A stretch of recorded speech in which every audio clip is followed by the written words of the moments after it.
Oh, you tell me stories. You tuck me.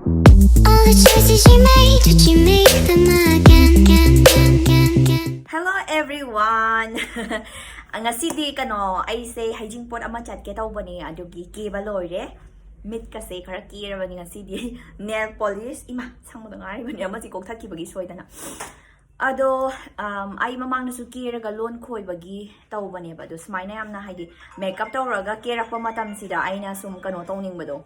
Haidi lon ko raga ngangning bado mayam gi interest ki matung ina ni ay adong khale ngamang amakanda aina Heijingpot chapa lohong chapa aduguma matam na ko lon khoiraga adum blog se macham cha tawraga marakta adum thagala kena khanjai haidi mayam na lon khoi bataba nungai adum haibirakpani na haidi mayam gi interest ki dama khalaga ado si sumaina laire aduga marakta na aina haijaga dawri base blouse ki aina mamang na mathaga padu dayani collection akhoi chi gi ne ado adugi kano tawbado haidi kamaina order tawdo no kamaina leiga doino leiba yabra mayam hambiri leiba yai blouse so yoli bani akhoi ki haidi dayani collection gi aduga hojik makki di dukan leitri studio da dum tawbani ado online order dum tawba yagani instagram page leibane dayani collection araga si video gi description box ta chai dum link to hapcharage do kai guma instagram pai da bo oiraga di facebook akhoi personal da dum thara su yai page su lebti le do personal tharaga na he na di nuanga ni khale aigina Vabani naurem haraga leivani facebook akhoi chegina dayani naurem haraga leivani ado facebook account na message thabira su yai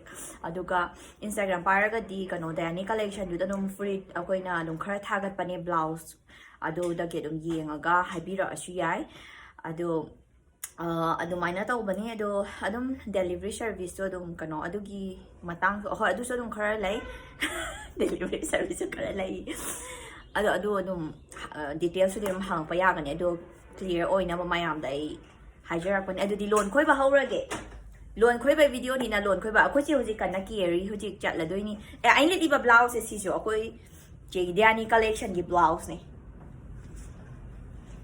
top side pet man ba blouse ni ado ai kano tawe ai sigi blouse si kano to fi ga ilaga fajana dum ulake bai hurendo hojik ti kano figa indri ana figa ilaga fazana ulake do mayam anum maninga kai ga do anum uchara ke do yengminas ado di ai huji chana ba tawrage aduga ai chawrak pa ma ulage haidi yam utpa ngamdra ga su chawrak pa hai feti ulage do chaminas me yengrasi ai huji chakke da thora pai e khoi chawke ai su pai ra pai bo so tu sani ko ai going to chandana me hari akhoi si yore ko yore thamminga mi mayam photo kapnari ai uniam chu song thore do mayam sai be tai ulak mayam video kapnari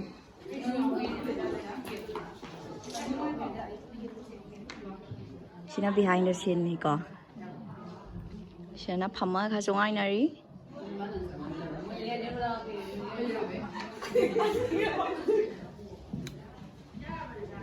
sini kama tau man do si che cho saya ka tan moi na to loin ka ba ge to chi adu mai un ka wow ha ho sina pha ni ya re phajare e lon ji ka no gi to ba do so yi bai akhoi chau na kari no si chau na ngi da ha kari no ngi da scrolling ga ya ro ai nei here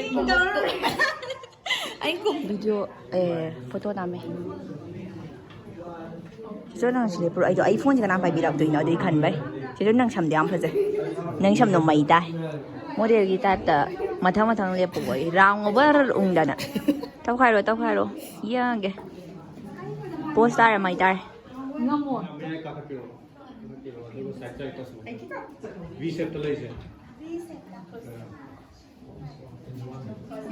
awang ng maning thangge ka siya site right now anim mo sing na mamang ko sa pil site kamu sure mais tul mas hay sila hugan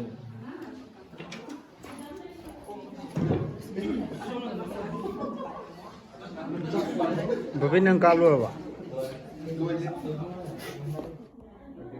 3 go 1 2 3 smile only giving him you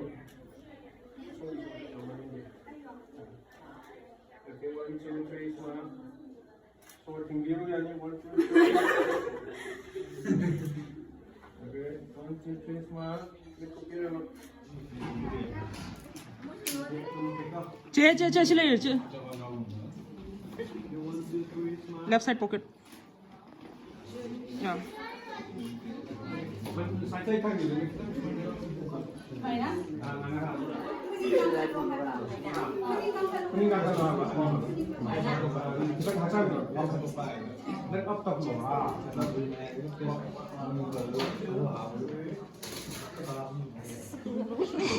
Wow, you are a stick up. Wow.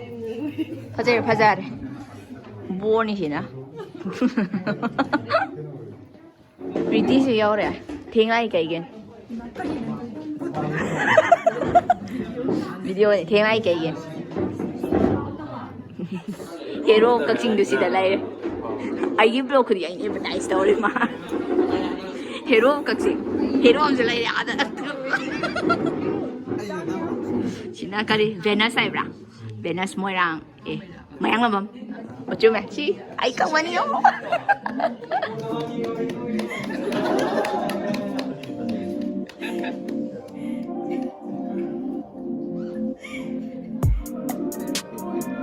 Behind the scene.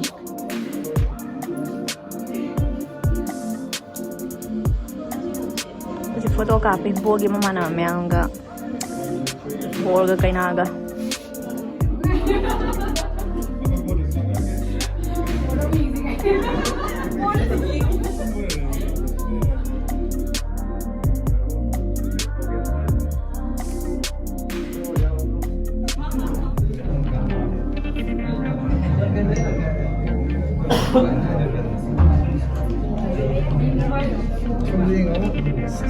Ôi thì gì ngủ, siêu là gì ngủ. Bà thấy. Anh đúng đi. Ung ấy đó. Ôi thì gì ngủ. Anh con để chơi gì liền rồi, cameraman ôi đi.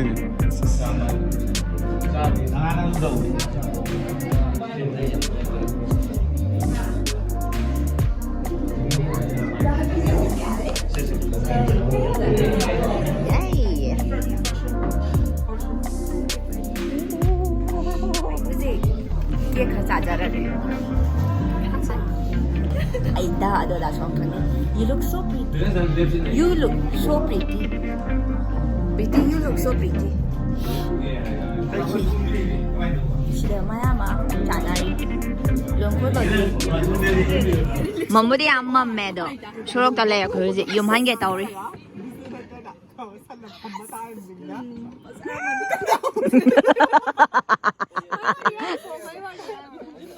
Okay. Adugi, mami, udi.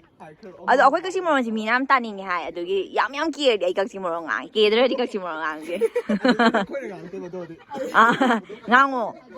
Ado may na tao ba ay lulung tata. Ay wasi khale ay kano room da yore. Ado kano tawing ngasi video dom chawrak pa madan namjan grabani ko adom mayam dai di lon khoi raga ngang bagi video ina share mani na dom chawrak pa ma background kai ka utlaga haidi akoi kai taw haidi lon khoi bata ning habani na ko ado mai na dom semjan grabani ado mayam gem bi be da mayam nuai ado mathangi vlog haidi long chapa Heijingpot kata basum lai raga di sumai lon khoi raga dom semjar kai di mi na taning yam request adom lak pod ado gi marak shana sum thagat ke na khanja bagi ngasi gi video si sumai na lon khoi raga semjabani ado maya ngasi di matang sida kainarasi aduga mathamo thainarasi. Bye bye.